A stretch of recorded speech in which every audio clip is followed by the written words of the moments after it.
So Wilton's is the oldest and last surviving grand music hall in the world.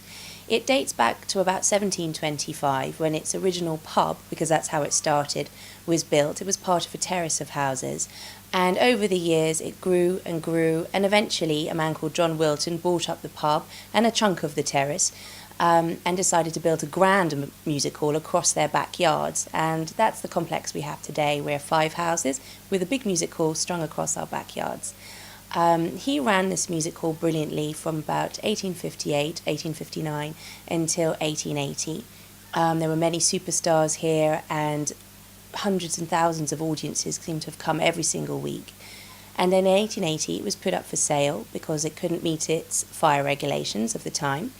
And the local Methodist mission bought it, which is rather wonderful, one of the reasons why it still exists. But because they had been lobbying to have Wilton shut down for such a long time because of the bad behaviour and the drink, etc. And they finally had saved up enough money, bought it and turned it into a mission. And they ran it until 1956, looking after the community and looking after the building.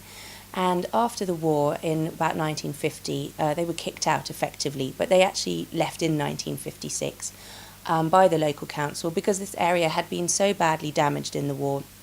Anything that wasn't bombed or destroyed was being demolished to make way for new council housing, which was being built very quickly to deal with all the homeless people still in shelters.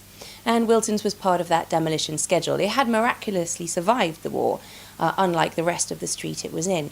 But the Methodists wrote to Sir John Betjeman saying, our old music hall is actually a bit older than it seems, and we're very fond of it, and perhaps you might be able to do something to save it. You're a very influential man. And he came along and he did manage to save it. He led a high-profile campaign with his rather glamorous friends, including Spike Milligan and Peter Sellers, and they managed to get the building listed. So it's a grade 2-star English Heritage listed building, which means you can't knock it down and you can't make any alterations to it. And so in effect it was saved. But it didn't belong to these people, it belonged to the council still, and they didn't have any use for it, unfortunately, so they left it empty, and over the years, since the 1950s, it has been derelict.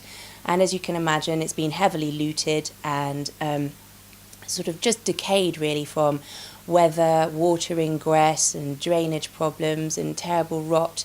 So the building we've inherited now is extremely fragile, and although it is here structurally, there's not much of it, of its original fabric left. So we have been working in Wilton's for about the past 6 years to make it accessible for people now.